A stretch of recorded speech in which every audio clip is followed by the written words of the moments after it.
Hola, buenos días. Espero que estéis todos perfectamente. En primer lugar, agradeceros vuestra asistencia, agradeceros que estéis compartiendo vuestro tiempo con nosotros y bienvenidos a este nuevo seminario de la Albiñe.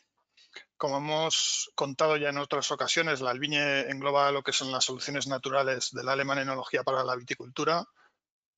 Son productos en base a derivados de levadura que os van a ayudar a mejorar la madurez fenólica e incrementar la acumulación de precursores aromáticos en la uva. Y bien, desde el equipo de la Albiñe y la Alemán Bio, hoy os proponemos un viaje virtual a una de las zonas vitivinícolas sin duda más importantes del mundo, como es la región de Champán.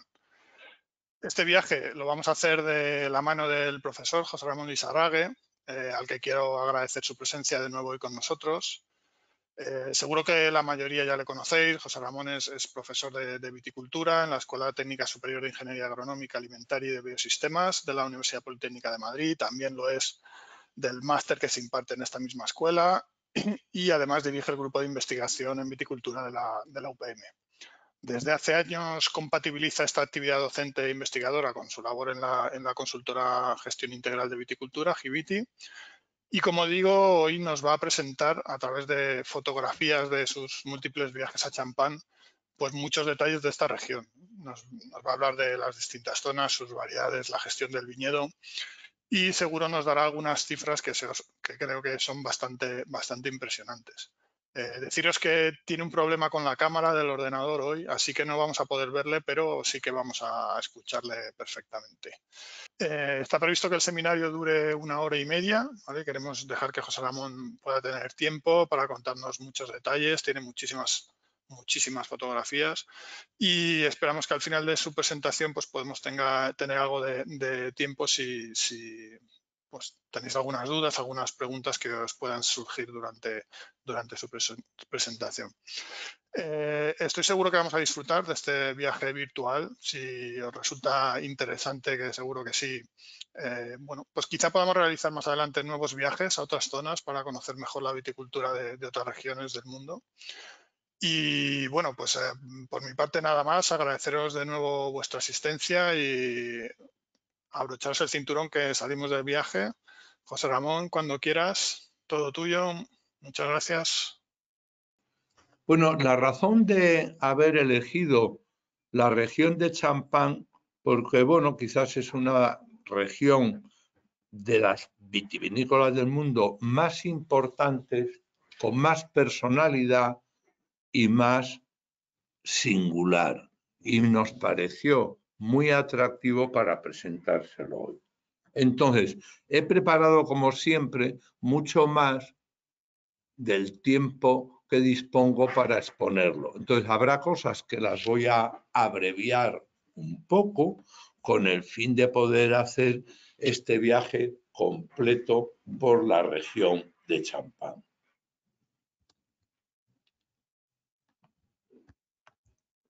Perdón, que es que esto va lento. Vale, bueno, contando un poco la historia de Champán, no la voy a contar ni mucho menos porque es imposible en el tiempo que disponemos. Se dice que el éxito de Champán se debe primero a las características muy particulares de esta región, lo que se conoce con el nombre de terroir, que da una gran tipicidad a los vinos que allí se producen, a la capacidad enológica que ha existido tradicionalmente en esta región para dominar, como hemos puesto, la efervescencia y luego la expansión que este producto ha tenido por todo el mundo, que ha impulsado un gran desarrollo. Históricamente, la viticultura ya se conoce desde la época romana, del cultivo de la vid en la región, que se prolongó a lo largo de los siglos y adquirió una especial relevancia cuando los monjes pues desarrollaron grandes conocimientos de la viticultura y de las técnicas de vinificación. Es decir, la Iglesia jugó un papel tremendamente importante. De hecho, por ejemplo, en la región, pues el arzobispo de Reims influyó muchísimo en la viticultura y en la producción de vinos de la región. Hay abadías muy conocidas como la Haute-Villers o la Saint-Thierry o Reims, que eran abadías que poseían grandes extensiones de viñedo y eran tradicionalmente elaboradoras de vino. Esto no sé si es muy correcto porque la historia no está muy clara. Se atribuye el desarrollo de champán al monje Don Periñón, que vivió fundamentalmente en el siglo XVII y comienzos del XVIII. Pero, independientemente que se le atribuye, no sé por qué, el descubrimiento de champán, realmente hay documentos o historiadores que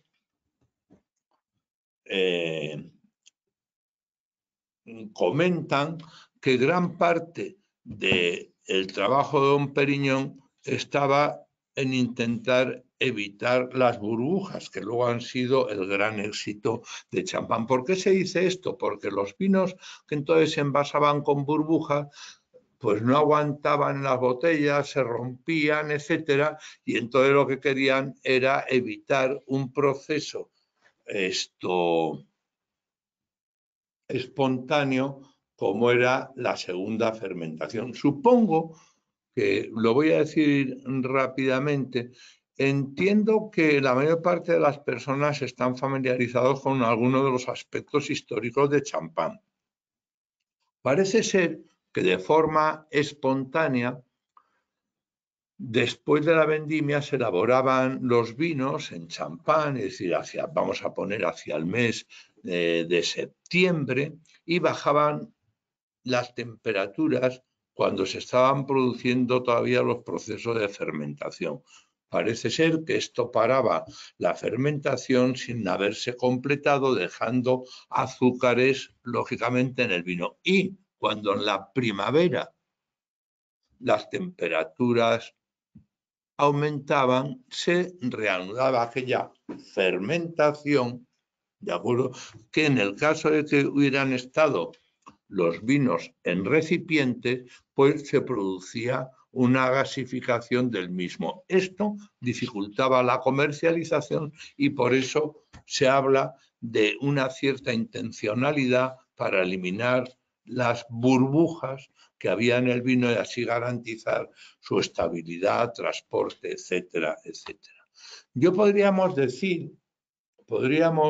decir que el desarrollo fundamentalmente de champán se produce en el siglo XVII y, como luego veremos, en el XVIII. Es decir, ya a finales del XVII existen muchas casas ya que elaboran vinos espumosos en champán. Al principio, pues fundamentalmente los mayores consumidores eran la aristocracia y se definía a ese vino espumoso como un vino extravagante, además tenía precios muy altos.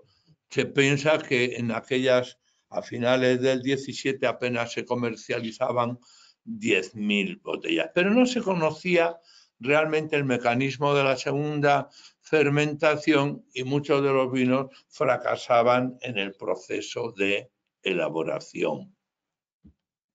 Se habla que en el 18 es cuando verdaderamente se empieza a dominar la técnica. Y a finales del 18 aparecen verdaderamente las técnicas específicas de champán. El tapón de corcho, botellas más resistentes que si no se rompían totalmente, ¿de acuerdo? La utilización de bodegas con temperatura estable, la técnica del degüelle para quitar los residuos de la segunda fermentación y así rellenar y comercializar el producto más o menos como ahora lo hemos visto.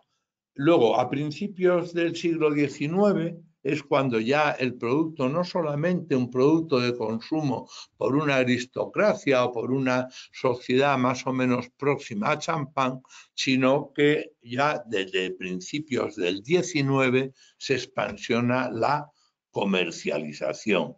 Y es cuando adquiere realmente renombre, de acuerdo, y una prosperidad económica más que notable. Punto. Visto esto de la historia, que yo creo que lo que hay que recordar que es el siglo XVIII, quizás el siglo definitivo, junto con parte del XVII. Bueno, la región que nos ocupa hoy, que es Champagne, es una región que aquí estoy señalando, está al este de París. ¿De acuerdo? Es decir, al norte de Francia, como veremos luego, en una zona ya muy próxima a lo que son los límites posibles para el cultivo de la vid.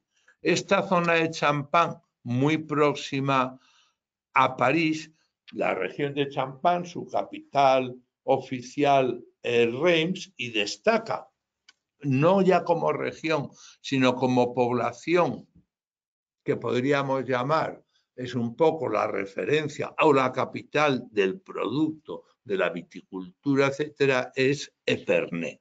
Bien, esta región de Champagne tiene, si lo vemos un poco en el mapa, está al sur de Reims. Epernay sería un poco el centro de la región y tiene realmente 4 zonas diferentes de cultivo. Lo que se llama la montaña de Reims, al sur de Reims, una zona montañosa, el Valle del Mar.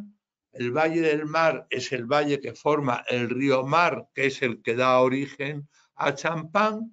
Al sur de Epernay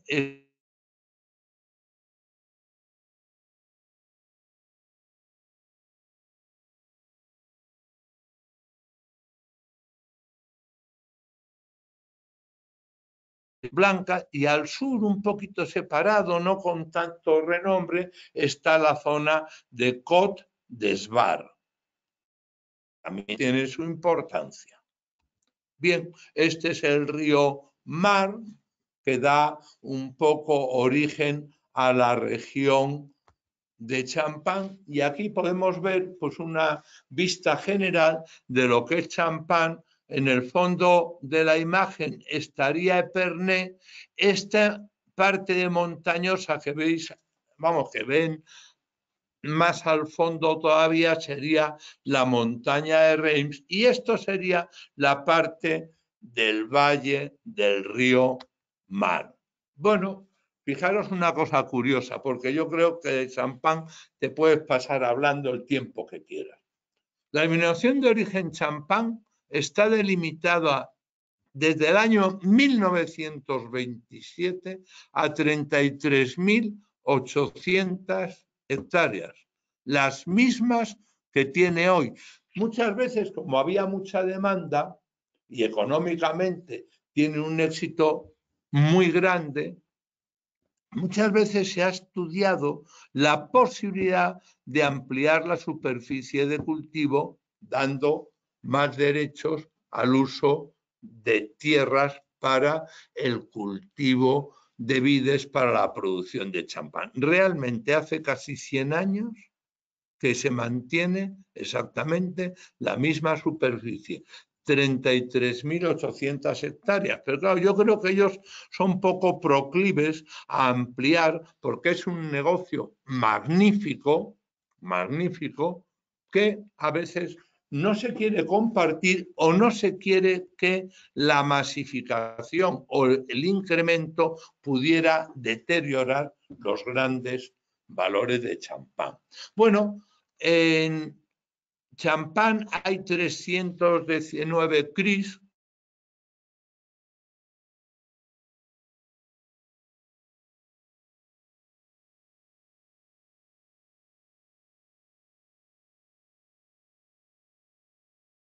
Donde se clasifica parcela a parcela, sino que lo que se clasifican son los municipios.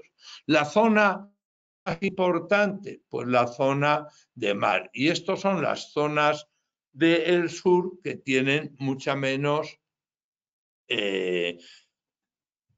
importancia desde el punto de vista cuantitativo, ¿vale? Estas son las 5 regiones que lo componen. Esto, la zona de Odemar y las zonas del sur de mucha menos importancia. Dentro de todos estos municipios, ya sabéis que hay clasificaciones en categorías. Las más altas es el Grand Cru, y el Grand Cru hay 17 municipios que pueden identificar su producción como Grand Cru y 42 como primer Cru. El resto no están clasificados, son simplemente champán, ya que se reparte en las 4 zonas que hemos comentado. He elegido algunas cifras porque me parecían interesantes y que hay estas 30 y casi 34.000 hectáreas, hay 280.000 parcelas. La superficie media de cada parcela es del orden de 1.200 metros cuadrados, es decir, tremendamente reducida. Bueno, no quiero faltar o intento no faltar a la verdad. Lo diré. Mucha de la información que busco en la cifra es de la página web de Champán. Champán creo que es .fr, una página magnífica que está mantenida y realizada por el Comité Interprofesional de los Vinos de Champán. Pero bueno, dicho esto, que es el que nos ha facilitado las cifras, pues yo creo que sí que merece la pena, aparte de hablar de las 33.800 hectáreas, en las cuales prácticamente únicamente se cultivan 3 variedades, luego lo diremos, el Pinot Noir, el Pinot Meunier y el Chardonnay, que creo que es importante. Que normalmente se vienen a producir y a comercializar unos 300 millones de botellas, cifra que se produce, pero siempre hay una reserva, ¿de acuerdo? Y el rendimiento medio, que no es una broma, son 10.000 kilos de media de uva por hectárea. Y el volumen de negocio, la broma es de 4.900 millones de euros. Hay 16.000 viticultores. Las cooperativas son importantes, 140 y 340 maisons o bodegas de carácter individual, privado y no con régimen de cooperativa.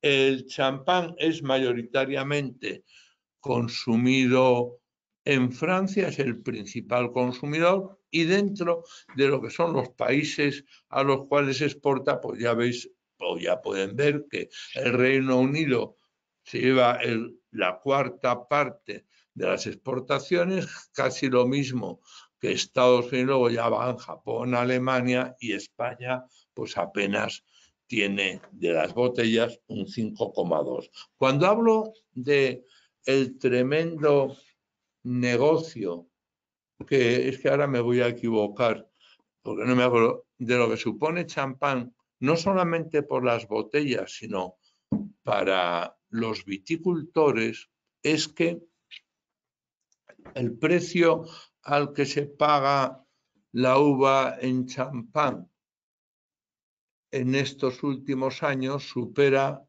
de media los 5 euros, más cerca de 5,5, pudiendo haber partidas de uva que se paguen a más de 6 euros. Y a veces años que en vez de la media de 10.000 kilos se llegan a producir 12, 13, 14.000 kilos, lo que quiere decir que el ingreso por hectárea es una verdadera barbaridad. Es un ingreso por hectárea en la viticultura. Todos contribuyen al gran desarrollo de la región. De hecho, la botella, es que creo recordar que la botella de champán es 1/3 del valor medio que adquiere la botella de champán en el mercado. Es decir, que si la botella media de salida está, se comercializa, perdón, se vende por las bodegas a una media de 18 euros, la tercera parte, creo recordar que es así, de este precio medio de salida de la botella es para la uva. Lo que quiere decir que en esa cadena, muy bien enlazada, es una maravilla para que todos contribuyan a la mejora de un producto de altísima rentabilidad. Luego hablaremos de las variedades, etcétera, ¿vale? Bueno, en los vinos de champán se elaboran todos exclusivamente en la procedencia de champán, ¿de acuerdo? Y son vinos que se elaboran por fermentación, la segunda natural, en una botella, ¿de acuerdo? Luego, las reglas principales que hemos tratado de resumir aquí, que no están muy claras, es que en champán se emplean exclusivamente las variedades Chardonnay, Pinot Noir y Pinot Meunier, Chardonnay blanca y Pinot Noir y Pinot Meunier tinta, que obligatoriamente hay que conducir las plantas con 4 sistemas que luego veremos de poda, que está reglamentado, luego veremos más cifras, el rendimiento máximo de uvas por hectárea. Algún año se ha autorizado con la reserva hasta 15.000, que se deben producir hasta un máximo de 102 litros por 160 kilos de uva, que se fija el grado, ¿de acuerdo? Y que se utiliza, como ya saben, el método Champenois. Esto que he puesto aquí, lo he puesto simplemente por curiosidad, ¿no? Porque yo quiero hablar de la viticultura y poco del vino, pero simplemente a nivel general, el vino que se elabora en champán, excepto el que se llama por el método ancestral, es un vino espumoso que parte de un vino base, ¿de acuerdo? Que es un vino normal, con una fermentación habitual. A este vino se le añade un licor de tiraje que contiene azúcar, se embotella y se hace la segunda fermentación. No obstante, quería simplemente, a modo de curiosidad, que sepan que hay 4 métodos fundamentales de elaboración de estos vinos espumosos. El método ancestral, que era un método que, como pone aquí, se introducía el vino en las botellas sin haber acabado la fermentación alcohólica y la acababa dentro de la botella. ¿Cuál era el problema? Que nadie sabía la cantidad de azúcar que tenía y, por tanto, la presión que lo iba a alcanzar la botella. De hecho, había muchísimos accidentes porque el desconocimiento de explotaban las botellas. Claro, al llegar la primavera, es decir, esta gente lo que hacía en el método ancestral, sin terminar la fermentación, embotellaban y taponaban. Arrancaba la segunda fermentación al subir la temperatura en primavera y, bueno, si el vidrio era resistente y el azúcar no era excesivo, pues aguantaba y se formaba ese vino espumoso. Pero en otros casos era totalmente descontrolada y en primavera, vamos, se producían muchísimas explosiones de botellas que en algunos casos producían accidentes. Luego está el método tradicional, el champenois, que ahora se utiliza donde la primera fermentación se hace en un depósito, se añade ese licor de tiraje, que puede ser parte de vinos con azúcares, etcétera, hace la segunda fermentación en botella, produce la efervescencia y se comercializa. El método transfer es un método que buscaba homogenizar el vino y la segunda fermentación se produce en la botella, pero no es la botella que se comercializa. ¿Por qué? Porque se vaciaban las botellas, se homogenizaban el depósito y se volvía a envasar. Y luego ya está el método Charman, el Grand Batch, donde tanto la primera como la segunda fermentación se desarrollan en un depósito, los famosos depósitos autoclaves. Bueno, esto es una imagen que he querido poner de viéndose las barricas, por lo que he comentado, he comentado en alguna ocasión, los vinos de champán tienen una diferencia con muchos de los vinos espumosos que se hacen en el mundo, aunque se lleve el método champenoise o el método tradicional, que muchos vinos no son vinos jóvenes, vinos del año. Pueden aparecer en los vinos de champán vinos con diferentes crianzas en depósito, en barrica, en tinos de muchas formas distintas. Y yo quería simplemente comentar que uno de los grandes secretos del champán es el ensamblaje. Es decir, aquí no se coge un vino joven y se mete en una botella y que haga la segunda fermentación, sino que hay un ensamblaje muy cuidado de diferentes vinos, en los cuales puede haber vinos con crianza y vinos sin crianza, que son los que se introducen en la botella con el licor de tiraje para hacer la segunda fermentación. Es decir, hay muchas diferencias, por ejemplo, con lo que son, por ejemplo, nuestros cavas tradicionales.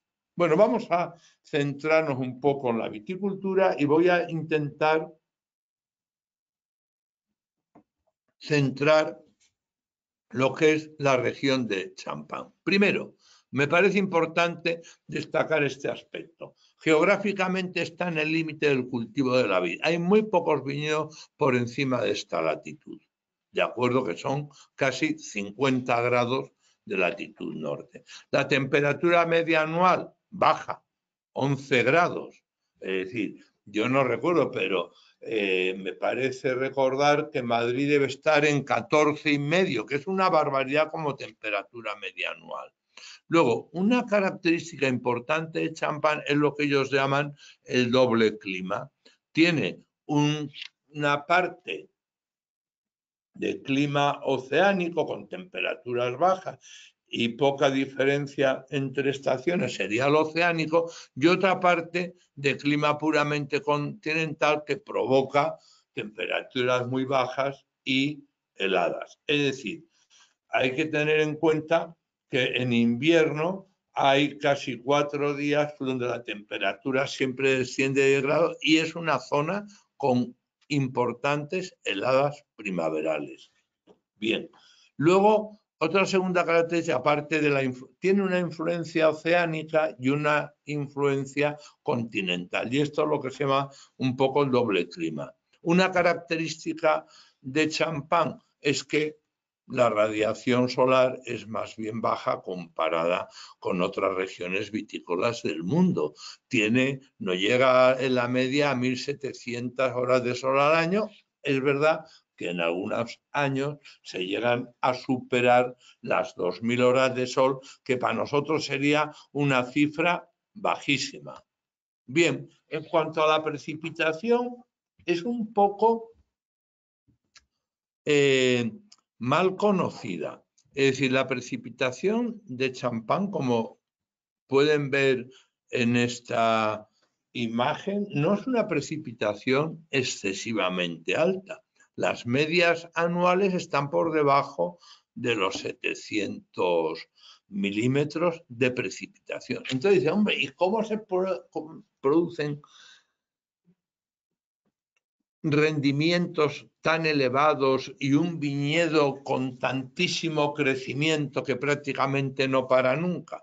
Porque ya no solamente depende de la precipitación, que además está muy bien distribuida, es decir, prácticamente 150 milímetros o 180 cada uno de los trimestres, es decir, está muy regularmente distribuida, lo que le da un potencial mayor. Pero aparte de eso, hay que entender que lo que crece una planta, por supuesto, depende del agua, el crecimiento, etcétera, etcétera, pero también depende de la demanda. Entonces, la precipitación es moderada, pero la demanda atmosférica que se ejerce sobre el cultivo también es baja. Entonces, es lo de siempre. Por ejemplo, si nosotros en julio en el centro de la península se alcanzan algunos días 7 milímetros de demanda, pues a lo mejor en Champán,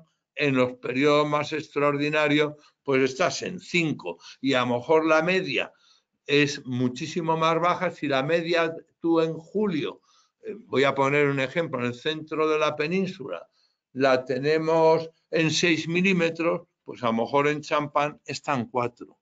Y esa diferencia de demanda es lo que permite que el agua sea muy eficiente y por tanto capaz de producir crecimientos muy grandes.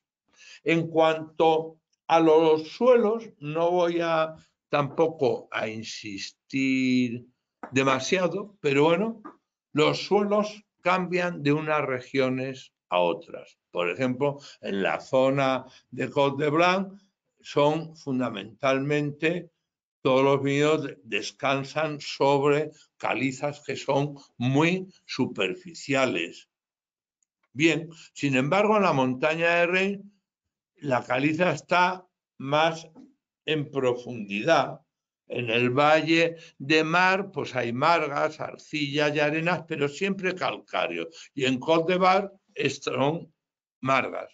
Bueno, en principio, si tuviéramos que decir cómo son los suelos de una forma muy rápida de Champán, son suelos calizos, suelos calcáreos.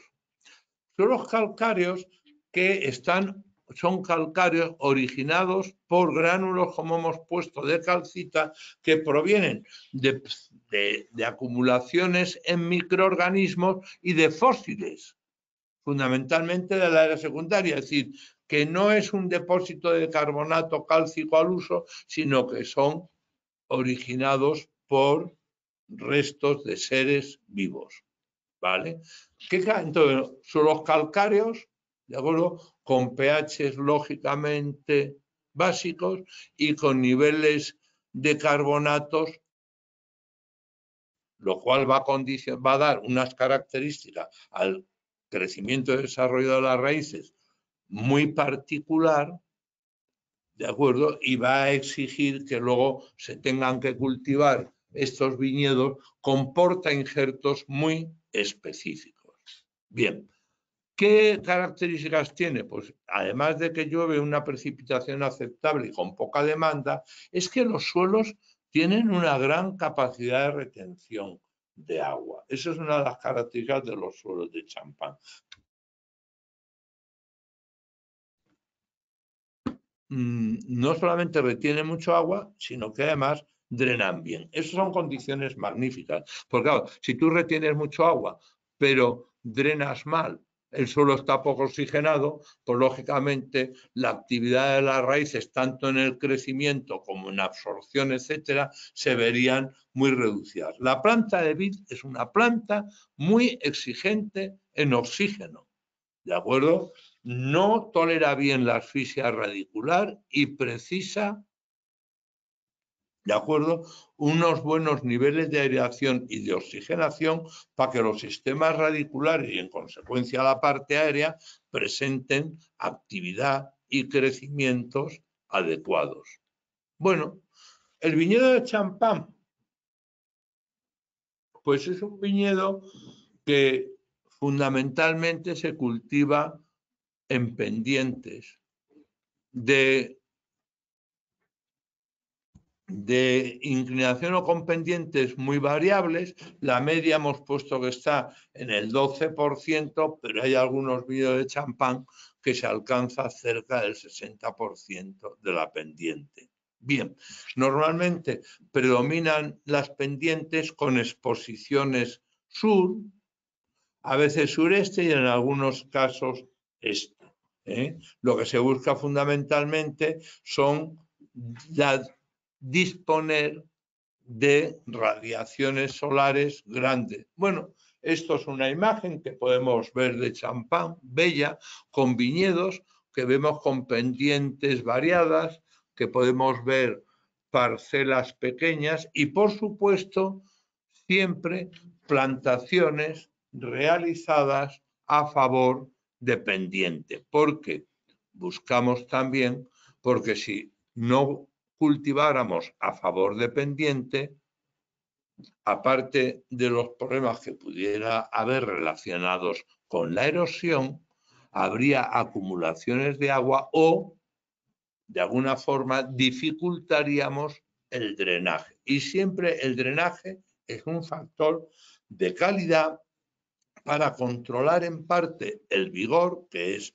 importante en Champán, y garantizar la sanidad y las posibilidades de maduración. Bueno, esto ya sería un viñedo con pendientes mucho más suavizadas, pero suaves o no suaves, siempre, como podrán observar en todas las imágenes, los viñedos se dispondrán siempre a favor de pendiente para favorecer el drenaje y la gestión del cultivo, que es uno de los aspectos fundamentales. Otro viñedo con pendientes más pronunciadas. Siempre, si aquí nos fijamos en esta imagen, veremos como, por ejemplo, la línea, no sé qué ha pasado, la línea de agua, pues ¿qué ha pasado?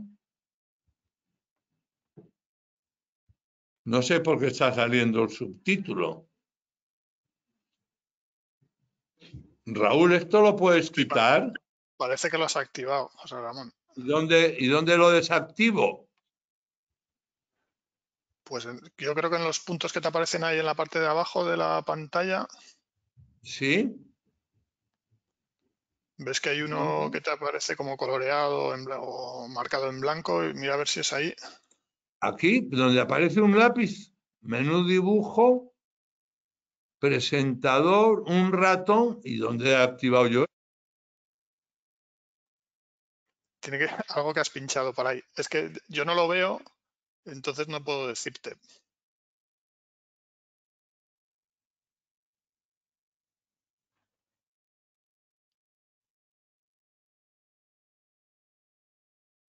Mueve.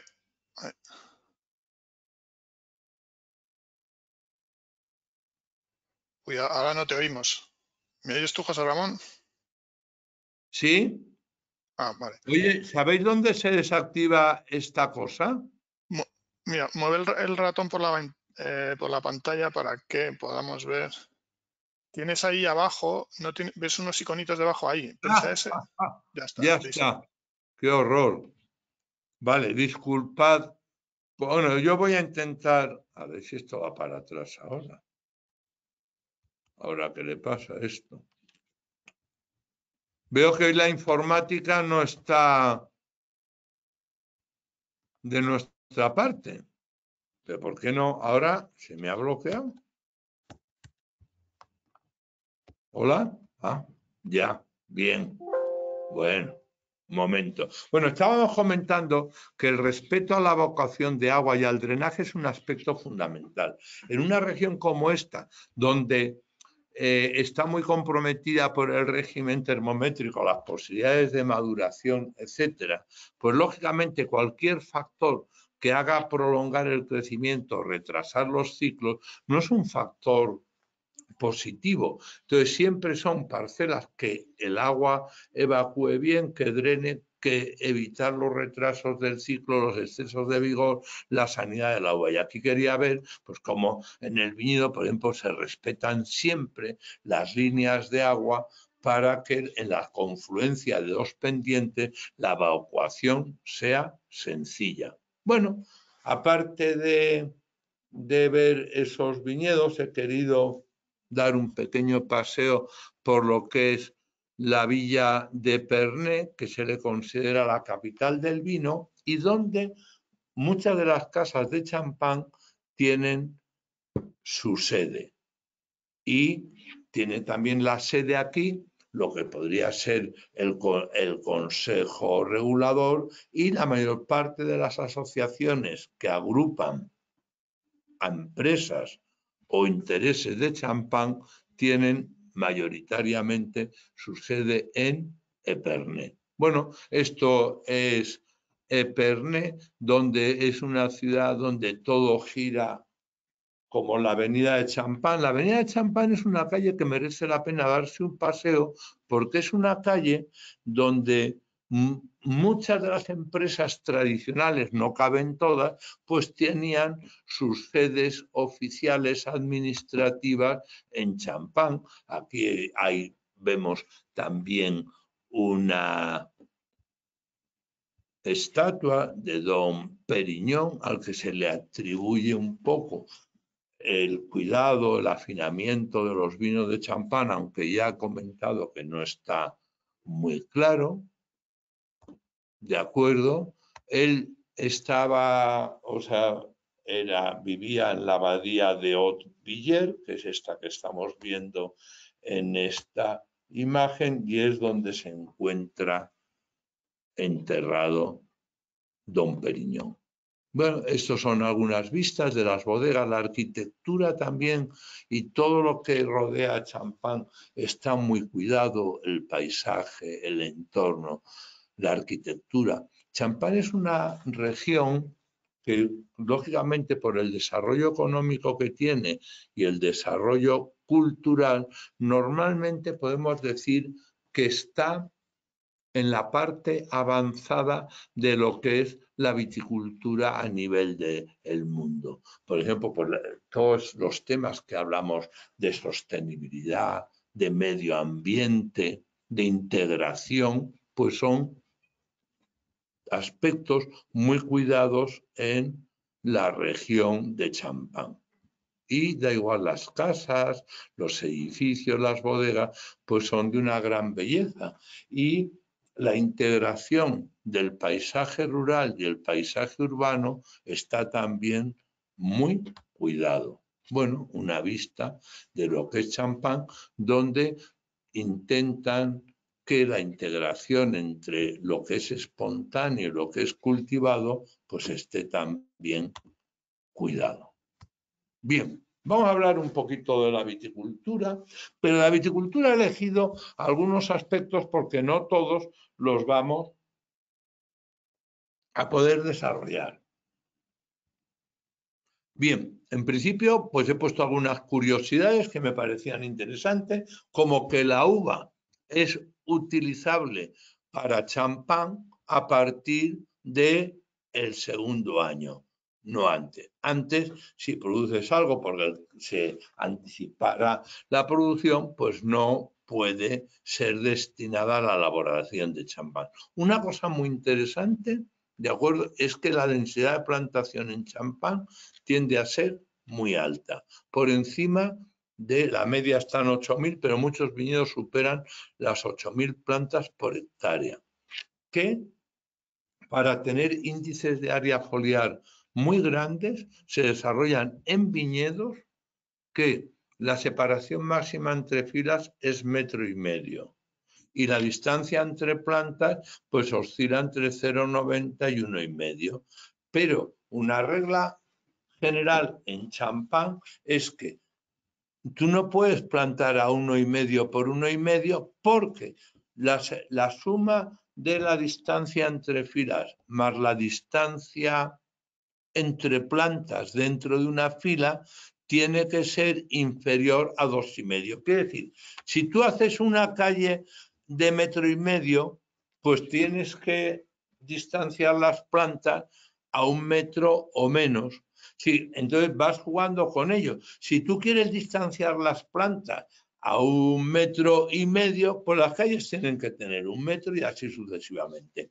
La densidad de plantación hace que la producción por cepa sea menor la cantidad de cosecha que tiene cada una de las plantas y eso permite de alguna forma optimizar el papel de la superficie foliar. Muy importante porque en una zona límite como es Champán, conseguir el nivel mínimo de azúcares requerido en el momento de la vendimia es complicado y para eso tienes que tener buenas relaciones de hojas a frutos.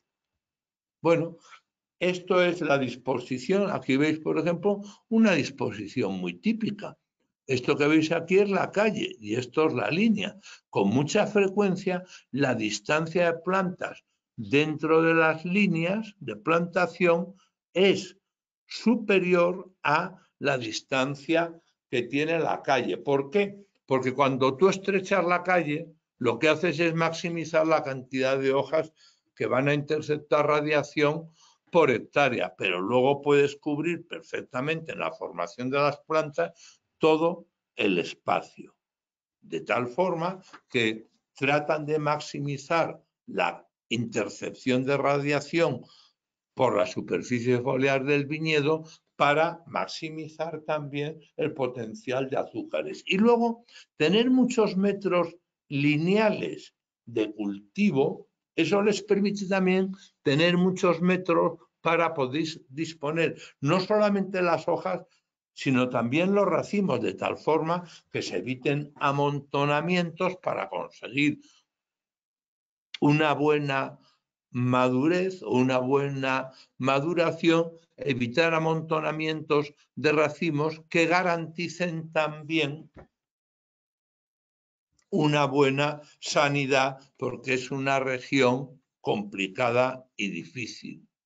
Bueno, aquí vemos un viñedo recién plantado, con postes de madera, con protectores, etcétera, y con suelos desnudos. Bueno, una plantación también nueva en pendiente, en este caso con plantas casi más cerca en la línea que entre líneas, es decir, que es un cultivo dentro de que tiene una cierta semejanza, también hay una cierta variabilidad. Mirad, me parece que una cosa que es interesante conocer de champán es lo que refleja esta imagen, que es una foto que hice en una bodega de ahí, donde se refleja el antes y el después de la disposición de la plantación. Hasta la época de la filoxera, la mayor parte de las plantaciones de champán eran plantaciones que se llamaban a la full, en desorden, un poco a lo loco, donde normalmente se plantaban con densidades primero, no se disponían en filas definidas y distancias, sino de una forma un tanto arbitraria y a lo loco iban poniendo las plantas del viñedo de cualquier forma. Tampoco la mecanización, ni siquiera el uso de caballerías prácticamente era muy reducido también en Champán. Bien, esto se produjo así, estas plantaciones que llamamos a la full, hasta finales del siglo XIX, comienzos del XX. Con la aparición de la filosera y la renovación de los viñedos, se dejaron las plantaciones a lo loco y desordenadas y se pasó ya a plantaciones regulares, en principio más cómodas de gestionar. Hay que tener en cuenta que estas plantaciones irregulares, que no es una escala lo que se representa en la foto, llegaban a tener, como pone aquí, a veces más de 14.000 plantas. Esto es una media, 14.000, pero había veces que había más de 14.000 plantas por hectárea. Imaginaros en un metro cuadrado a veces una o dos plantas de una forma irregular, pero con la filoxera, la muerte del viñedo, el arranque y la replantación, pues fueron sustituidas ya por plantaciones regulares. La viña en full, que es una viña pues muy original, es una viña de este tipo. Se entutoraban las plantas individualmente. ¿Por qué se entutoraban individualmente? Porque si se amontonaban hojas y racimos para separar los sarmientos, separar las hojas, separar los racimos, intentar conseguir los máximos de madurez y los máximos de sanidad. Bueno, esto es una publicación que encontré y donde se habla un poco de la viña en full, la viña en desorden que se refleja en esta imagen, que repito que se ha mantenido hasta finales del 19, principios del 20 con lo que fue la recuperación del viñedo. Nada, en estas imágenes vemos que era un cultivo fundamentalmente de carácter manual, donde no se ocupaba ni de alineaciones ni de nada parecido. En este trabajo manual, pues los espacios que se necesitaban eran pocos. También ellos habían descubierto que era mejor cargas unitarias bajas y tener muchas plantas por hectárea. Bueno, aquí vemos algunas imágenes de cómo están tratando o cómo estaban a finales del siglo tratando de desinfectar para combatir la piloxera. Bien, estos viñedos a la full, ahora por ejemplo en el pueblo de Ay, que es una zona muy prestigiosa dentro de Champagne, simplemente lo he puesto aquí porque es suyo el viñedo. Boulanger, la bodega, que habréis muchos de vosotros, voy a hablaros de tú, ya me he cansado de usted, muchos de vosotros que habréis conocido la zona de Champagne o por lo menos la marca Boulanger, que es una marca muy prestigiosa, dentro del casco urbano de Ay y dentro de un pequeño terreno de la bodega, pues tiene una plantación a la full, una plantación desordenada, como podéis ver aquí. Unas plantas caen en el talud a distancias absolutamente irregulares, porque donde había un hueco ponían una planta, si se moría la reponían donde les venía bien y no se ocupaban de más.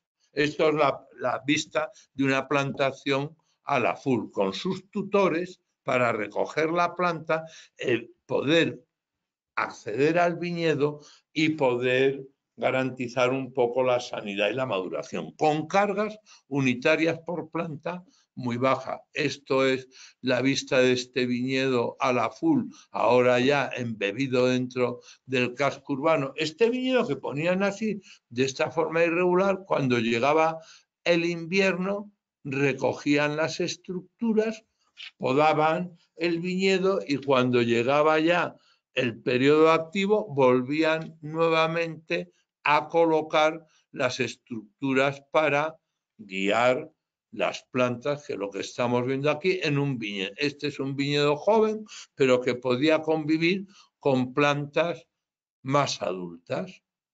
Incluso muchas veces cuando se perdían las plantas, pues simplemente acodaban y sacaban una planta nueva de otra, a partir de una planta madre o planta más antigua. Bien, estas plantaciones a la full son una anécdota, pero una anécdota muy interesante y muy curiosa de ver. Bueno, si hablamos un poco ya vamos a hablar un poco del material vegetal, porque creo que, vale, que vamos de hora solamente regular. Bueno, vamos a hablar del material vegetal muy rápidamente. Vamos a ver, estos son suelos calcáreos, que es el mayor condicionante posiblemente que haya, porque drenan bien y retienen una buena cantidad de agua y tienen una fertilidad aceptable.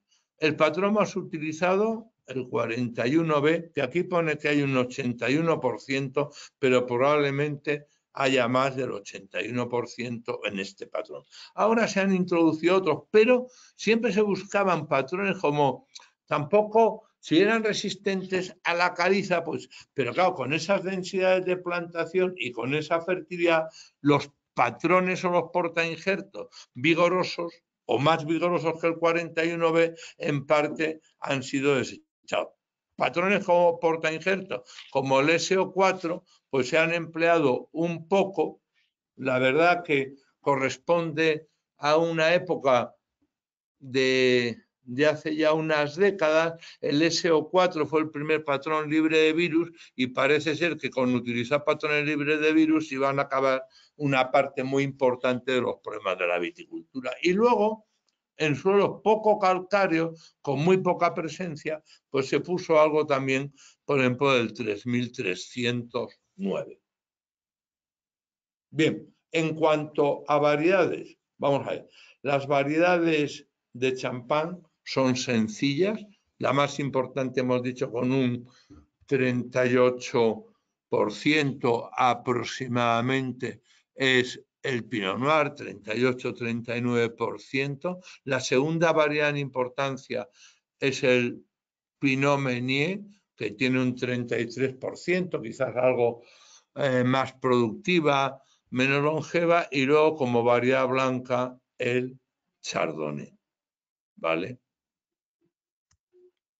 Bueno, el Pinot Noir, esto es un poco una distribución en la zona de Côte de Blanc, muy calcárea, solamente hay Chardonnay. En las zonas más fuertes y más fértiles, Pinot Noir, como es en el Valle de Marne, y en las zonas calcáreas, pero frescas, porque le viene bien los climas frescos, hay fundamentalmente Pinot Noir, que es la más importante. Quizás el carácter, yo no voy a insistir, del Pinot Noir, aparte de la sutilidad, es la estructura y la base para el ensamblaje de los vinos.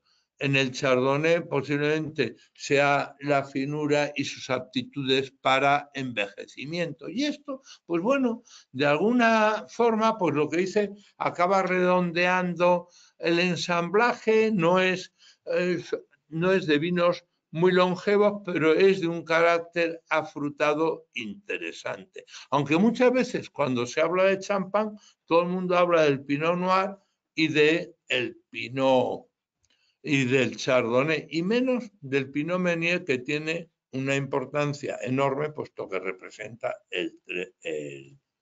lo diré, el 30, algo más del 30%.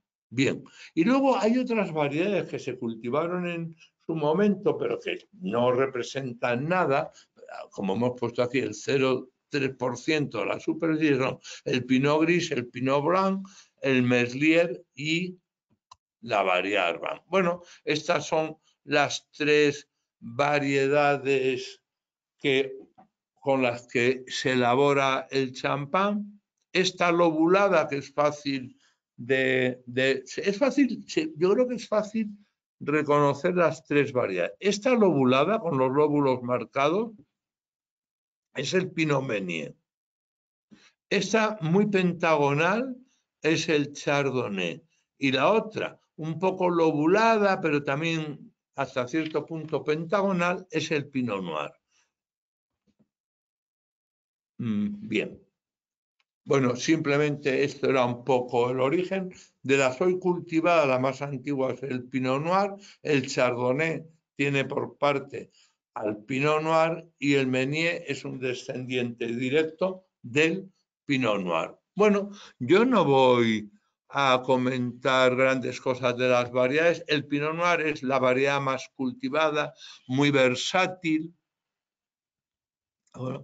con buena resistencia a las heladas invernales, que se adapta muy bien a las zonas más frías, y aparte del aroma a fruto, lo que da es estructura, da cuerpo a los vinos. Esto es un Pinot Noir con la poda, en este caso Chablis, todavía en fase de maduración. Un racimo típico de Pinot Noir, muy apiñado, y la hoja, como hemos visto, con cierta lobulación. Los lóbulos inferiores algo más marcados, que no será así en el Chardonnay. Otra vista del Pinot Noir, de racimo muy pequeño, el Pinot Meunier, que es algo menos estructurado, de acuerdo, que como pone aquí, evolucionan mucho más rápidamente y se suele cultivar este Pinot Meunier en zonas más fértiles, pero también es una variedad notable y muy buena para complementar los ensamblajes o los cupajes de los vinos. Esto es la vista típica de un Pinot Meunier con las hojas más lobuladas. Aquí una hoja que ya, una valla que ya ha enverado y el carácter de porte quizás más caído, menos esbelto que por supuesto que el Pinot Noir y que el Chardonnay. Racimo más grande, más productivo, de maduración más incierta en el caso del Pinot Meunier, pero bueno, da unos buenos rendimientos. Y luego está el Chardonnay, que es la variedad blanca, una variedad que aporta fundamentalmente finura y una gran capacidad de envejecimiento, y es la zona de Côte de Blanc, es la única variedad cultivada. Vale, bueno, esto es un poco... Mira, aquí sí que se puede ver una cosa. Mirad, el Pinot, ya lo he comentado muchas veces ya a mucha gente. Distinguir estas tres variedades, una lo distinguimos por los lóbulos, la otra porque marca un poco los lóbulos inferiores, pero además nunca se confunde con el Chardonnay porque el Chardonnay es una variedad que no tiene carne, no tiene mesofilo, sino que muere en los nervios. Las otras variedades, ninguna. Por encima de los nervios siempre hay una parte de mesófilo. En el Chardonnay, no. Y por tanto, cuando muera una variedad en los nervios, pues podemos saber, como se ve aquí, que mueren los nervios superiores junto a la inserción del pedúnculo, es el Chardonnay. Bueno, Chardonnay. Y luego, pues otros viñedos que no representan nada, como son lo que hemos dicho, el Arban, el Merlier, el Pinot Blanc o el Pinot Gris, que no representan nada, puesto que prácticamente casi hay un 100% de otras variedades. Estas variedades, simplemente comentaros que las variedades tienen características muy distintas organolépticas y que en su evolución futura, el Chardonnay, el Meunier o el Pinot Noir también tienen evoluciones con perfiles muy diferentes. Bien, quizás una de las cosas que yo creo que no sé cuánto tiempo me quedará, ya me lo dirán, pero vamos, en 10 o 12 minutos voy a tratar de dar una visión rápida. Me parece que uno de los aspectos más particulares también que tiene el viñedo de champán es la forma de podarse. La poda en champán quizás se permite podar de 4 formas distintas. La poda que se llama Chablis, la poda en cordón con pulgares, corta, la poda de doble vara, que es la poda que se conoce o que conocen con el nombre de Guyot, y una poda que se sobreponen las varas, que es la poda del Valle de Mar, que solamente se puede utilizar para la variedad Meunier, que es una práctica. Quizás la poda más clásica o más conocida en champán es la poda de Chablis. Últimamente está creciendo también la poda en cordón por las posibilidades de mecanización y la simplicidad para ejecutarla. La falta de mano de obra especializada, porque no es una cuestión de precio, sino la falta de mano de obra especializada y la disponibilidad de mano de obra escasa a veces en la región, ha hecho que podas complejas, que la voy a comentar, como la poda Chablis, pues se haya reducido frente a podas más convencionales, más extendidas, como la poda corta en cordones. Bien, esto eran las 4 podas que se estaban. Quizás yo quería hablar un poco de la poda Chablis, porque es la poda que me parece más, bueno, estos son dibujos que he hecho yo, la poda, esto es una imagen de una esquina donde el adorno pues es la poda típica de Chablis. Esto que ven aquí es Chablis, que ya saben que es una región de la Borgoña.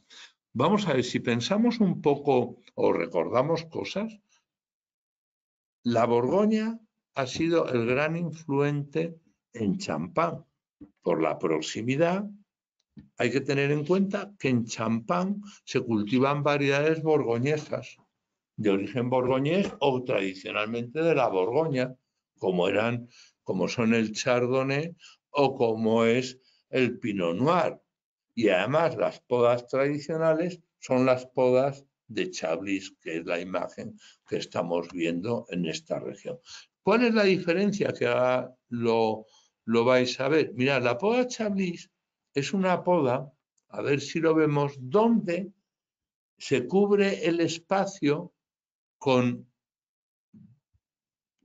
brazos de duración y longitud variable que se van renovando, como luego voy a comentar. Es decir, las partes permanentes de la planta a lo largo del tiempo es prácticamente la cabeza o el tronco, pero los cordones se van renovando cada 3 o 4 años de tal forma que no envejezcan excesivamente y se van renovando por cordones sucesivos, que son los que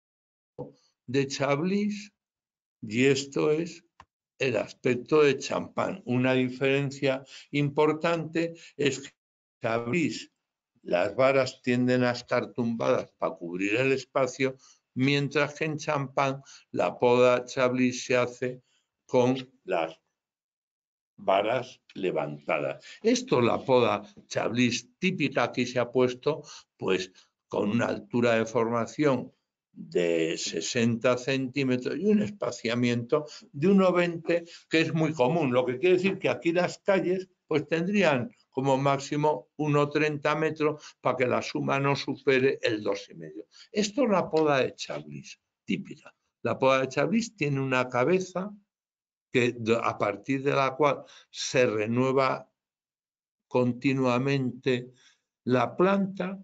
Esto también es consecuencia de las grandes heladas de primavera y especialmente en invierno, que favorece que una gran cabeza con muchas yemas garantice siempre alguna brotación para que si se pierde parte o la mayor parte de la planta o su totalidad, pues quede una cabeza a partir de la cual las yemas evolucionen dando sarmientos para renovar. Si os fijáis, estos brazos de la poda son brazos de carácter temporal. La poda de Chablis, esta por ejemplo, pues tiene un total de 4 varas y un pulgar. Un pulgar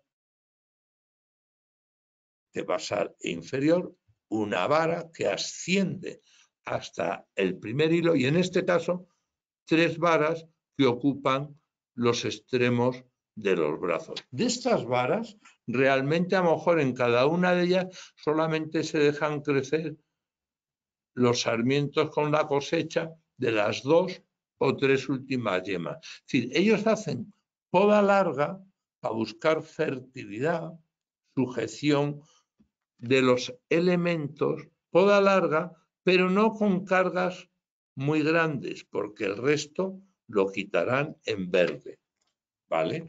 Entonces volverán a dejar a lo mejor dos pámpanos, dos pámpanos, dos pámpanos, dos pámpanos y dos pámpanos. Esta planta al final, pues a lo mejor tiene 10 pámpanos con su correspondiente cosecha.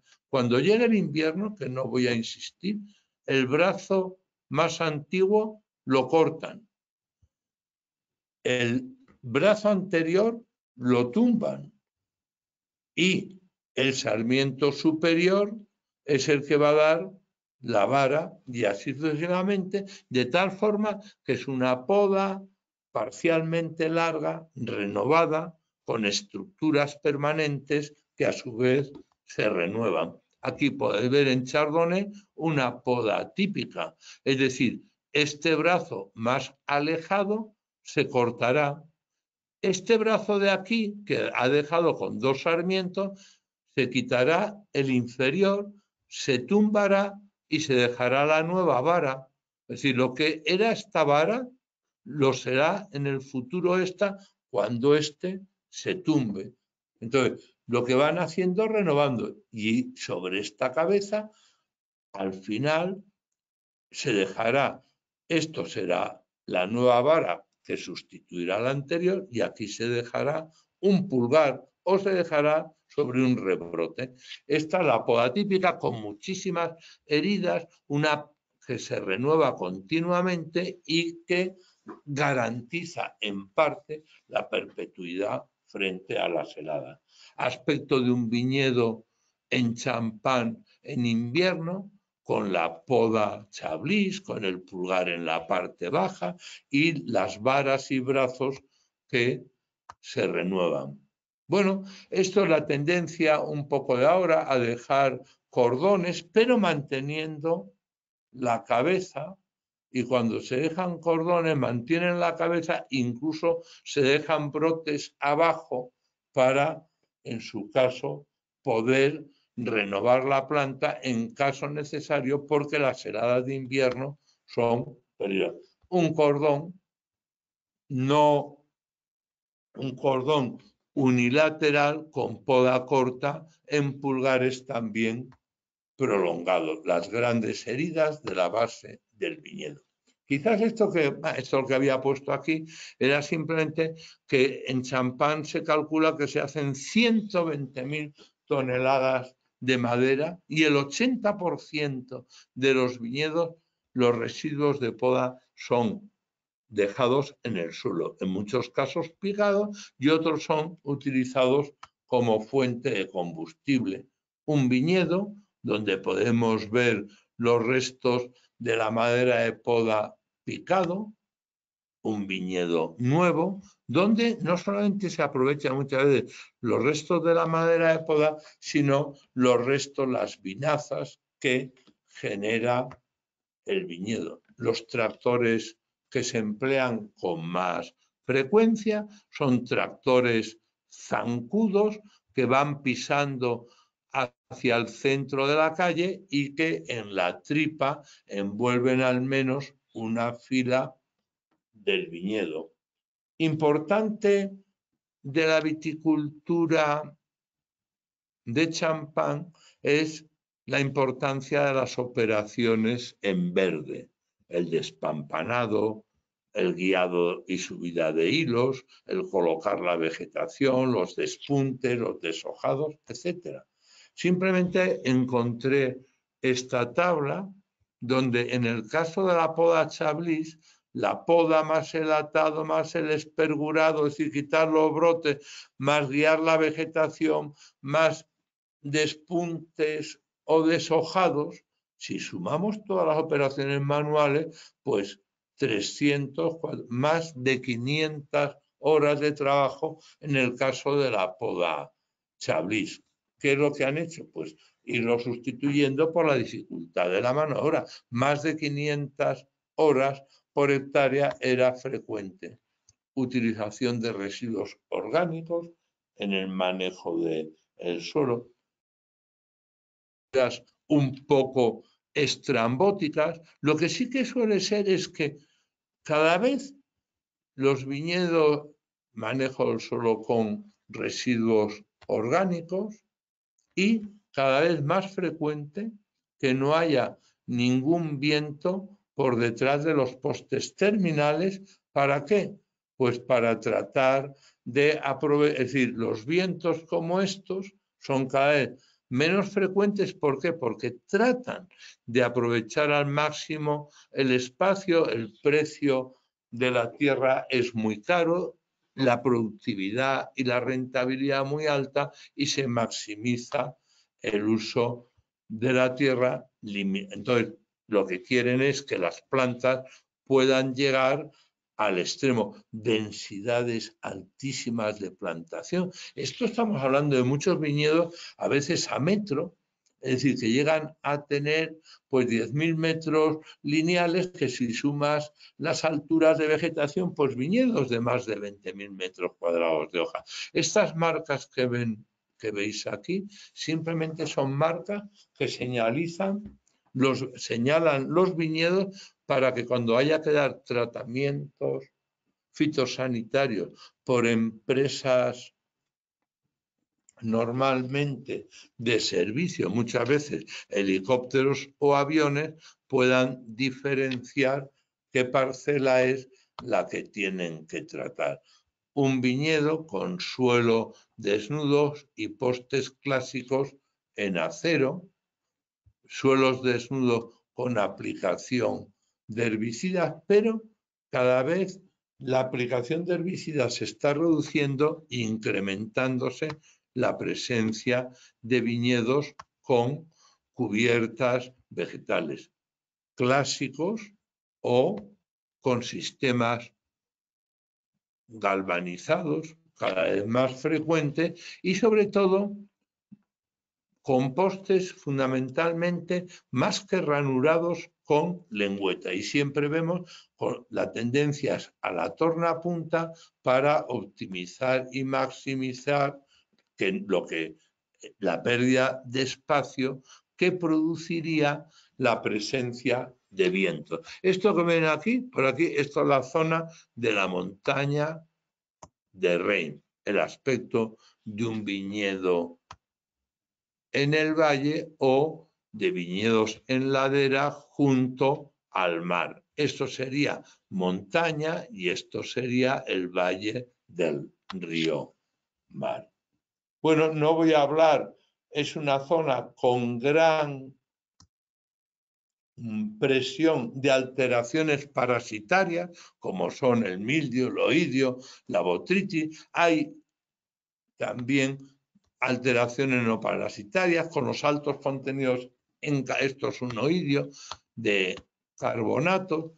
La presencia de virosis ha sido muy frecuente. De hecho, cuando se han hecho las selecciones clonales y sanitarias, una de las primeras y más intensas se realizó, o sea, se vienen realizando en la zona de Champán. Esto es entrenudo corto, las cepas estas de color amarillo, o esto es el aspecto de un viñedo con, que presenta la sintomatología típica del enrollado. Las heladas son muy importantes y los métodos de defensa, o bien por agua, que necesitan caudales muy grandes instantáneos, o bien con emisiones de calor, pues son frecuentes en la zona.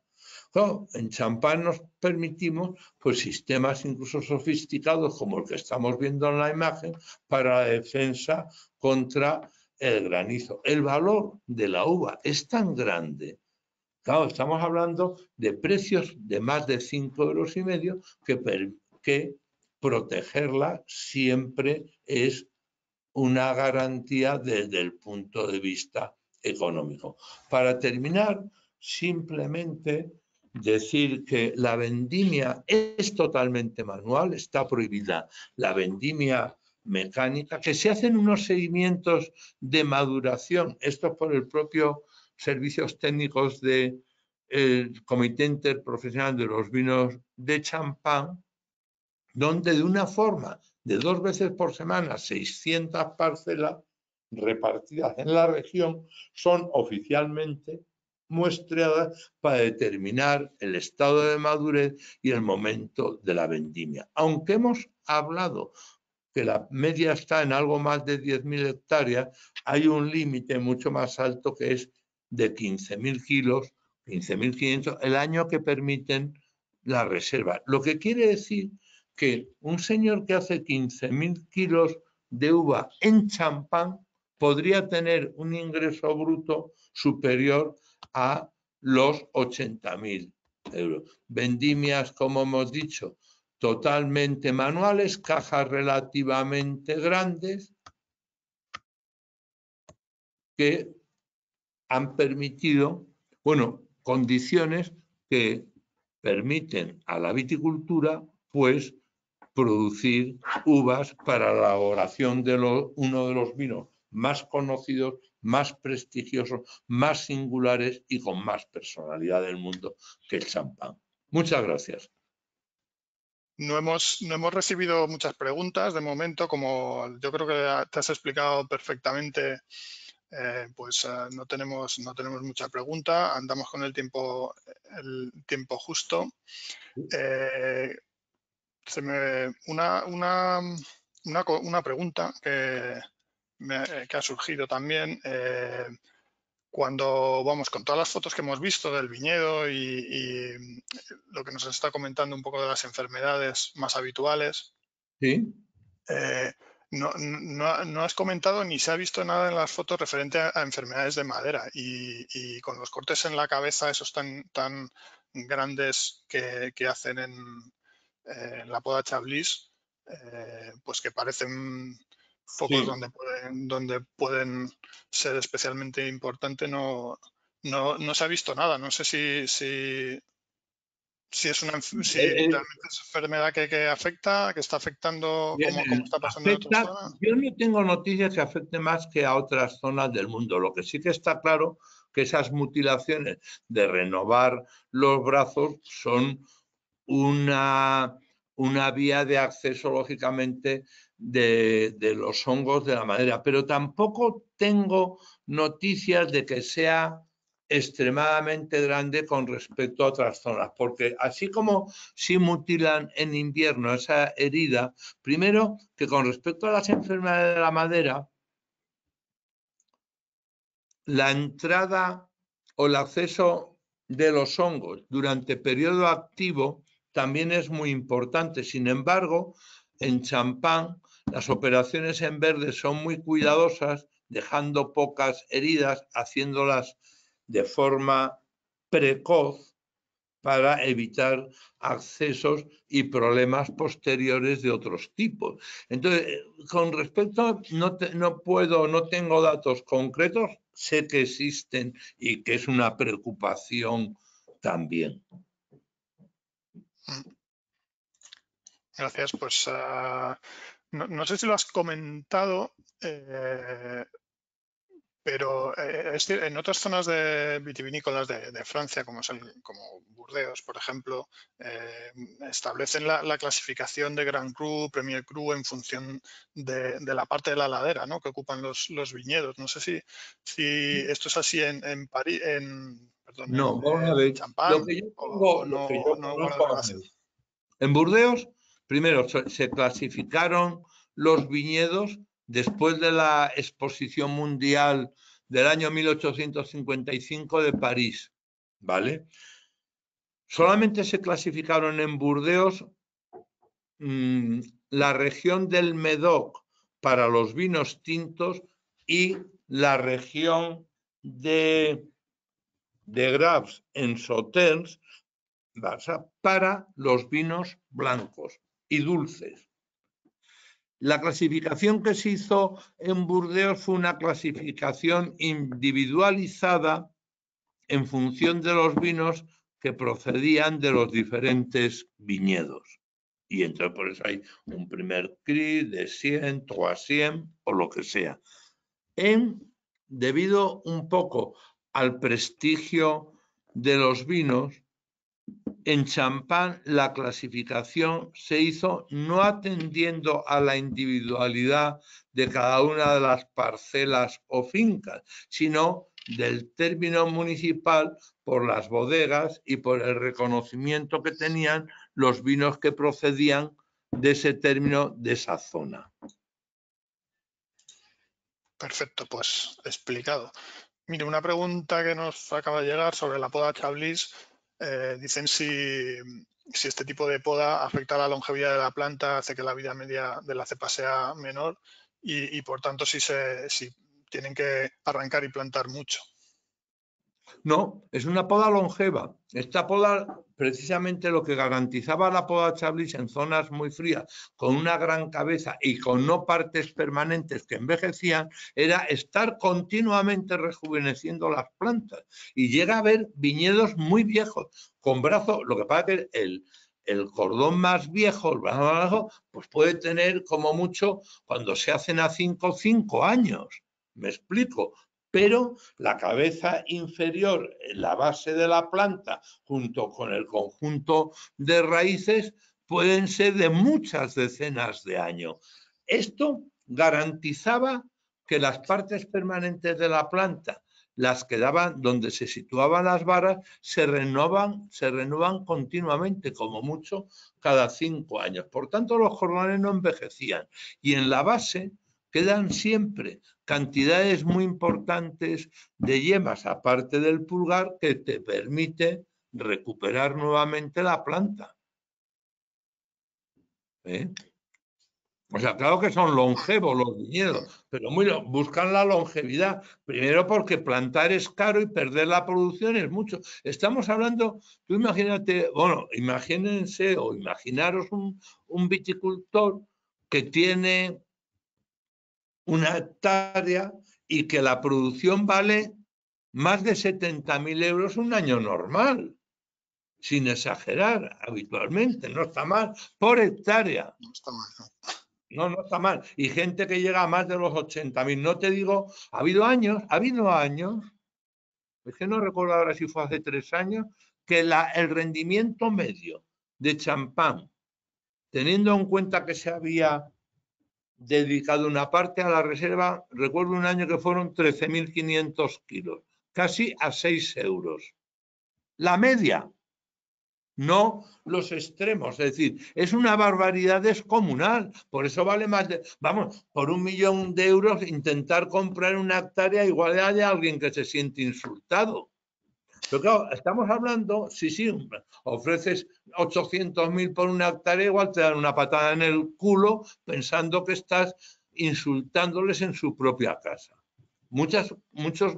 Un precio estándar de 1 millón de euros es bastante normal por una hectárea.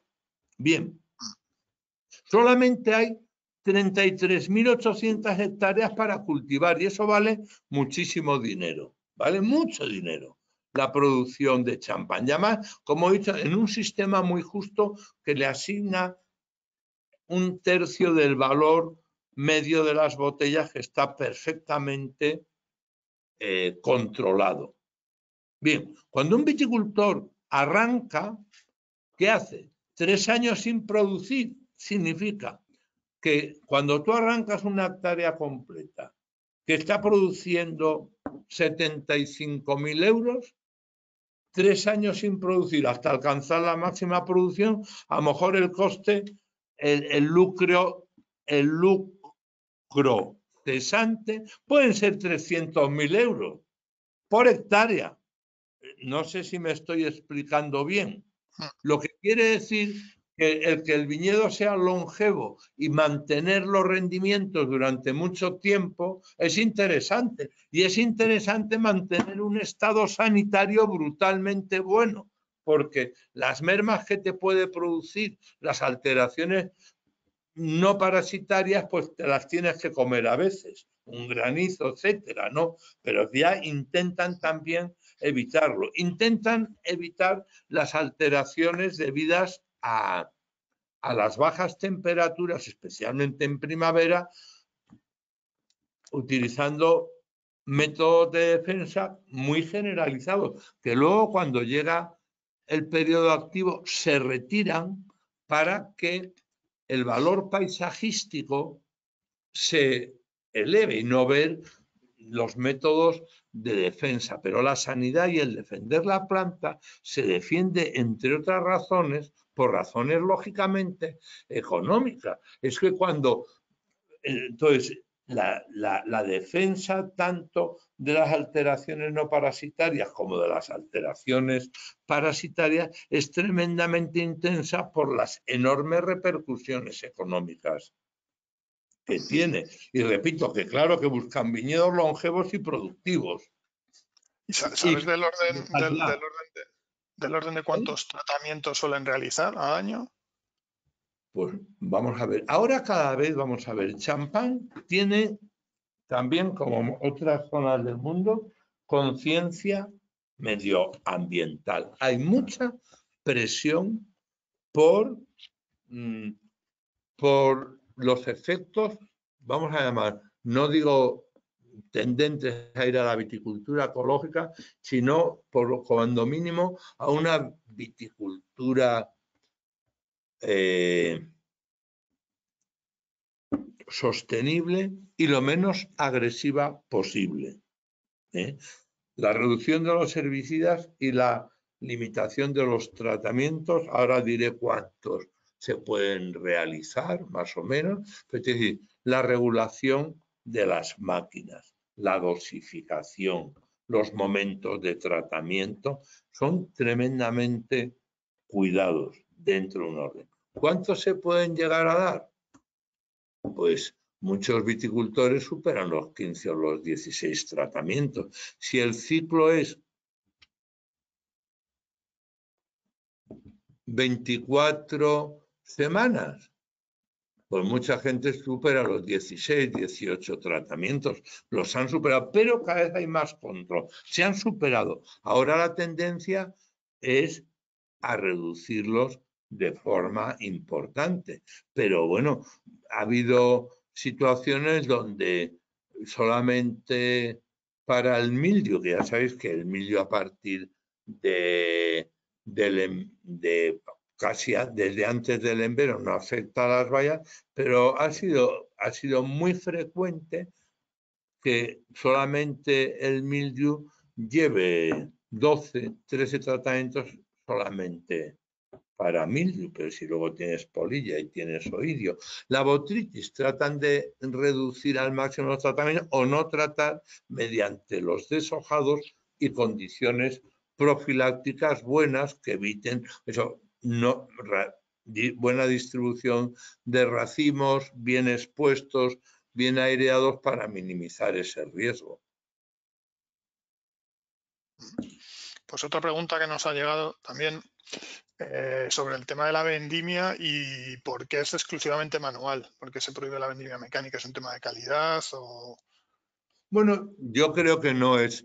Vamos a ver, yo creo que la vendimia mecánica hoy garantiza condiciones sanitarias muy buenas.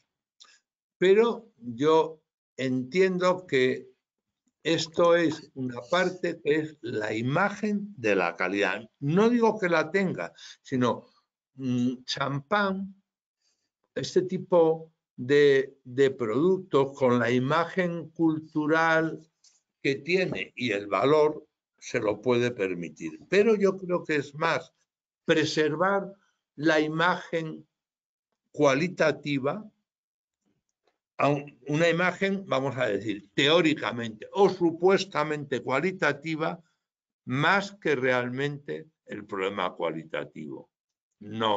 Luego también es verdad que lo que evitan con la vendimia manual muchas veces es que, bueno, pues si han tenido problemas de podredumbre, etcétera, pues los racimos lógicamente no se vendimian, pero también podrían pasar primero a quitarlos y luego vendimiar a máquina. Pero yo creo que es más, es una parte de imagen de preservar al máximo esa calidad.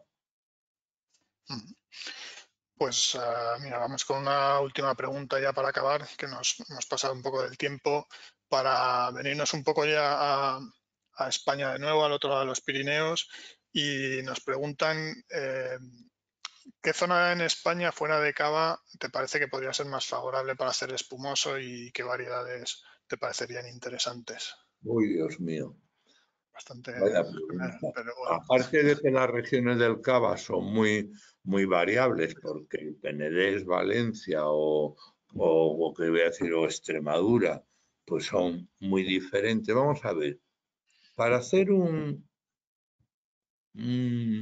vino espumoso de tipo cava o un vino semejante o asemejando los champán, hace falta, primero, aparte de la sanidad, se habla de acideces relativamente altas, en torno a 10, azúcares que den un grado probable en torno a 10 también, 9,5, 10, 10,5, y pHs muy bajos.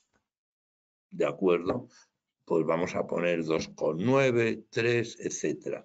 Esas serían las condiciones idóneas. Por tanto, quiere decir, tú puedes hacer un cava, como se hacen extraordinariamente, un vino espumoso extraordinario, pues en zonas relativamente cálidas, porque hablamos de Extremadura, del Levante español o de muchas otras zonas de España.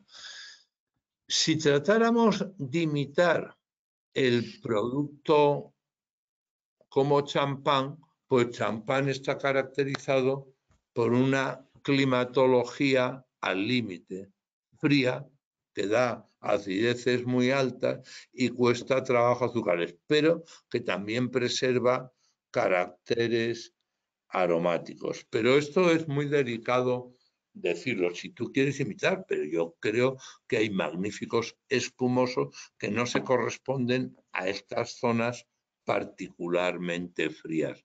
En cuanto a las variedades, yo creo que de lo que yo conozco, que no soy tampoco experto, yo creo que las variedades que se utilizan en champán, particularmente Noir y el Chardonnay, son de un potencial enorme. También lo tiene el Meunier, pero yo creo que el Chardonnay y Pinot Noir pues, son excelentes en cuanto al equilibrio en la pulpa y a el potencial aromático que tienen.